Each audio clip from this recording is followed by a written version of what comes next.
But the Longhorns have an interesting conundrum on their hands. Because you have your quarterback that this year, Quinn Ewers, who still have some eligibility left. And had a phenomenal year. I mean, got them to the semifinals of the college football playoffs. But waiting in the wings is a name that we've all heard since he picked up a football, feels like. Arch Manning, who basically redshirted this year and has been phenomenal in just waiting his turn.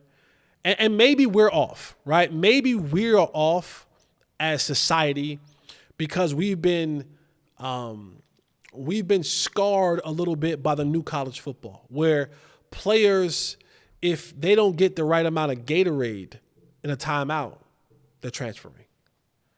Players, if they don't get the right amount of exposure, they're transferring. And so maybe we are all, myself included, a little bit jaded to think to ourselves that there's no way Arch Manning sits another year.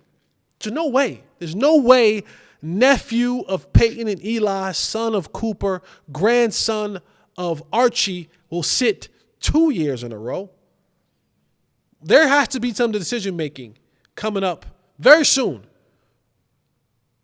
for Coach Sarkisian, for Quinn Ewers, and for Arch Manning.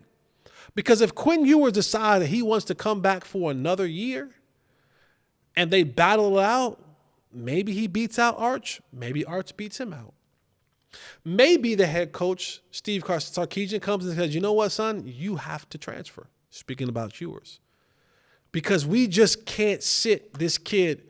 And if you don't think money is not involved in this situation, not the money that he's getting, but the money from the boosters. See, they're looking at saying, man, we're going to the SEC. What better way to start this thing off with having Arch Manning? Now you would hope that Arch Manning comes along with when he starts, that he's winning games. Because going to the SEC, having the Manning name, that's going to bring a bunch of TV, a bunch of ad revenue, a bunch of just all the stuff that these people behind the scenes make money off of. But there's going to have to be some decisions made at the collegiate level about what they're going to do at quarterback. I can tell you right now, I don't want to be Steve Sarkisian right now. He has a pretty wife. Yes, he does. Shout out to the sister. Makes a boatload of money. Yes, he does. $1 bill, y'all. But at some point in time, you're going to lose a kid. I just feel that way. And I maybe I'm jaded by the way the transfer portal begin to work with these young kids.